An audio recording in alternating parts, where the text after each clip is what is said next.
So welcome back to Bullets and Brass, but there's no bullets and there's no brass today, guys. I did a thing. You're going to see some cute footage of Benchy being printed. If you don't know what that is like a default test print, trial print, just making sure everything's working properly print on a 3D printer. I bought a Bambu Labs A1 Mini. That is one of the smallest printers on the market, but pretty sophisticated. Bambu Labs kind of has turned 3D printing into an appliance thing rather than a tinkering with your hardware all the time kind of thing. This is their miniature version, but with vast majority of the technology and the features and the built-in capabilities of their bigger, higher-end models. It's just shrunk. I have a 7x7x7 workspace, so 7-inch cubed, right? 180 millimeters cubed. Right now, a couple $100 for the printer. Call it another $100 in basic get started stuff, and you're printing. That's it. That's really it. I think it's gonna be cool. You're gonna see a lot of content on this channel related to this because it is what I'm doing. This channel is going to shift. I'm going to be doing less pure firearm stuff, more what am I doing? What is going on in my life and what is going on in the world along with gun content? Because YouTube absolutely hates gun content. And I mean, it is what it is, all right? I can't change their mind. And I would like this channel to continue to grow and do well, which means that the content is going to adjust. Now, if you are one of my hardcore gun content guys, hey, there will still be content here for you. So, hey, 3D printing. I do not plan to print a frame, I guess, because you're not printing a real firearm. You're printing the receiver that the firing control group goes into and all that. But like, don't plan to do that.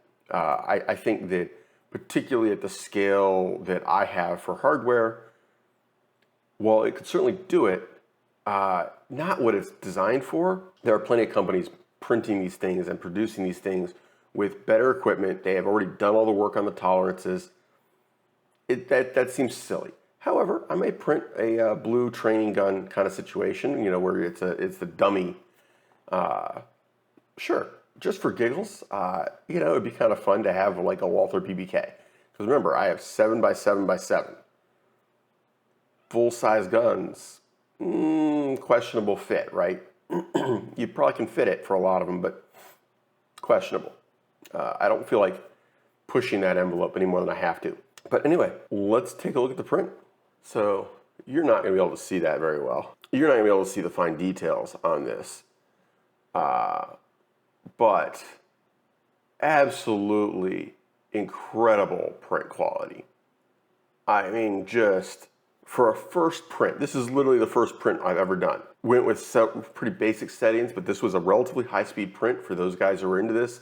This was after prep for the printer, this was like a 42-minute Benchy. Benchy, not Benji. And this is using Sunlu high-speed PLA. I mean, it just looks outstanding. There is a tiny, tiny bit of stringing, but I mean, really, the overhangs are excellent, the bridging is excellent, things are squared up the way they're supposed to be, the fine details are really good, minimal layer lines in the hull, even in the overhang areas. I was not expecting anything close to this good. I mean, because I had to guesstimate on settings. The Sunlu filament gives some ranges and doesn't give you all the settings you can put into Bambu Labs print software, their slicer software, and people would not give me concrete information. Like when you go and search, people are very much in this space. Just try it, experiment, blah blah blah. I'm like, I'm doing a first print. I don't want to experiment. I want it to work, right? Like, give me a setting we know works, and so I had to kind of wing it, and I didn't print at a conservative speed. Like I had things turned up. A lot of this print was done at 250, 300 millimeters a second. Because this is a Bambu Labs A1 Mini. It's a fast printer. Despite its size, it's a very small printer, but it is a fast printer. And I'm using high-speed filament, right? I didn't, if it couldn't print this at least acceptable levels, then I had something wrong. I'm pretty happy with that. That is an absolutely outstanding print, not just acceptable. The railing detail is good. There's a 0.04 millimeter head. I had 0.2 millimeter layer heights, including the initial layer height. Infill was 15%. I did do arachne for the wall generator, and I did do outer inner. That is one of the things that a lot of people commented on. If you want smoother outer layers, outer walls, do the arachne, do outer inner, and that makes a big difference. And I mean, I don't have anything to compare to, but it certainly looks good. I am not going to complain at all. So anyway, that is it for today. We will be doing more stuff, and yes, I will be printing firearms related stuff. I'm going to have some stuff, magazine storage. Yeah, just in general, I have things I plan to print for firearms. Just, I got to learn how to use the printer first. First print, right? I got this yesterday afternoon, literally evening. I got home at 9:30, 9:45, unboxed it, got it physically set up, and then was like, I'm going to bed.